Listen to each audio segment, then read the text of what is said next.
Now that we understand how to multiply matrices with each other, we can take a look at the identity matrix. This should be a relatively short video, but the identity matrix is really important. And we'll talk about how the identity matrix is like the number one for scalar terms. The identity matrix is symbolized with a capital I. Right? The identity matrix is always a square matrix. Remember, that means that it's an n by n matrix. You could have 2 columns, then it would have 2 rows.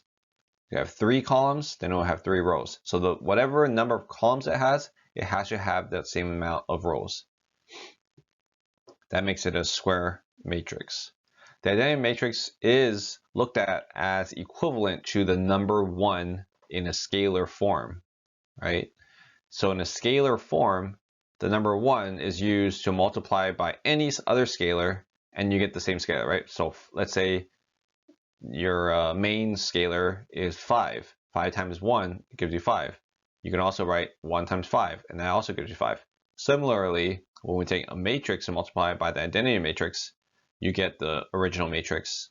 And you can also say the identity matrix times the original matrix, and you get the original matrix again. The reason that's unique is because we looked at before, sometimes you can't multiply matrix A and B, but you can multiply matrix B by A, right? So you could say B times A, but you can't say A times B. Or even if they're both same size, A times B would usually give you a different matrix solution than B times A, right? So the order typically matters. When it comes to identity matrix, it doesn't matter. And so we'll explore what that multiplication process actually looks like here.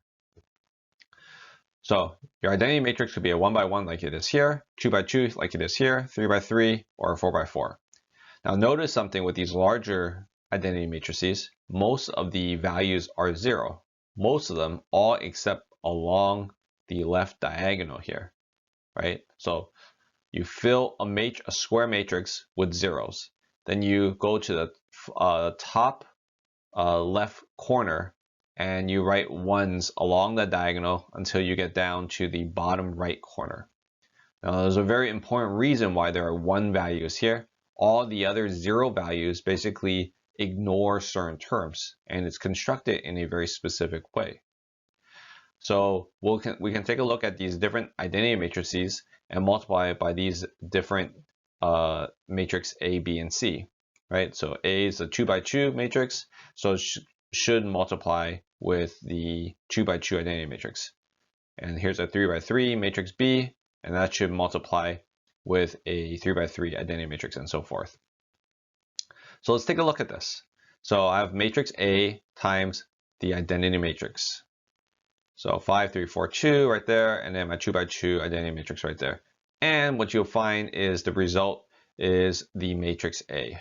So remember, you just take dot products and you fill in your product matrix with these dot products. You take a row on that first matrix and take the dot product of that and a column in your second matrix, right? So 5, 3, dot 1, 0. 5 times 1 is 5, plus 3 times 0 is 0. So 5 plus 0 gives me 5. You'll see that this is true for all these terms, right? So if I want to find this 3 term here, that's this first row times our dot product this second column, right? Because this is first row, second column. 5 times 0 is 0, plus 3 times 1 is 3. And that's why you have a 3 there. Let's do it for these last 2 values. 4, 2, 1, 0. So 4 times 1 is 4, plus 2 times 0 is 0. It gives me 4. Then let's do the last one, this value down here.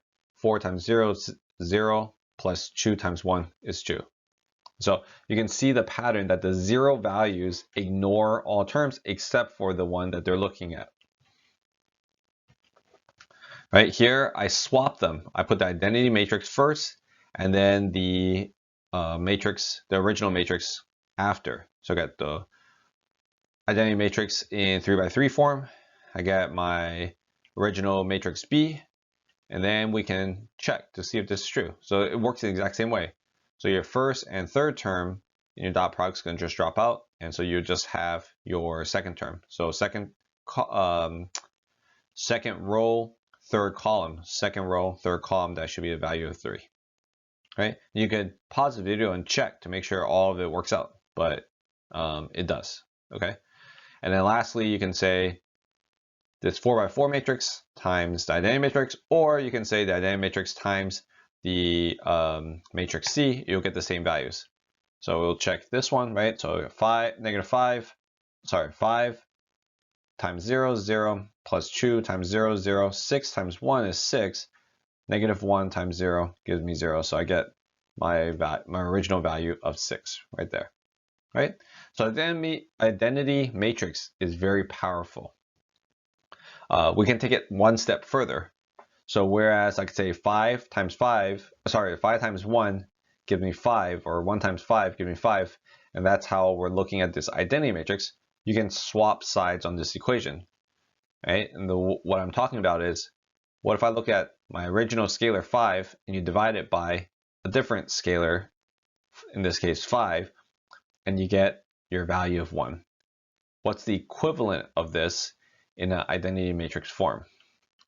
Well, if I take a matrix and multiply it by what I call an inverse matrix, this is defined by the matrix letter to the superscript or power -1. What this symbol represents is the inverse matrix. It's the same size matrix, but it's inverted. And how do we know that it's inverted? If I take the original matrix, multiply by that inverted matrix, as we see here, right? So this is your inverse A. We will always get the identity matrix. That's the definition of the inverse matrix. So I'm not going to have time to dive deep into how to solve for the identity, inverse of a matrix, but we'll look into that in the next set of videos. Now, we can check to see if we actually do get this. 5 times -1 is -5, plus 3 times 2 is 6. So 6 minus 5 gives me 1. You can do the same thing over here. 5 times 1.5 gives you what? 7.5. 3 times -2.5 gives me 6, 7.5 again. So 7.5 minus 7.5 gives me 0. So you can check all the other ones in the same way. What I want to show you instead is that I can swap this. I can say inverse matrix A times matrix A, and this will also give you an identity matrix. So as you see here, there's your same matrix over here, the inverse matrix, and I multiply that by matrix A. What do I get? I get -1 times 3 is -3, plus 1.5 times 2. That's +3. So -3 plus 3 gives me 0. And that's what we see as a result. Sometimes the inverse matrix is written like I have here, a to the power -1. Sometimes in the computer program especially, we write INV before it, right, to shorten the full inverse word. But in the next set of videos, we'll take a look how do you solve for the inverse of a matrix. What does it actually mean? We're going to need to use the determinant to help us understand that. And when do you actually want to take the inverse, right? Essentially, that's the same kind of question as you might say, when would you want to divide by a value, right? And so we'll take a look at how to apply the identity matrix, how to look at the determinant, and look at the inverse of a matrix.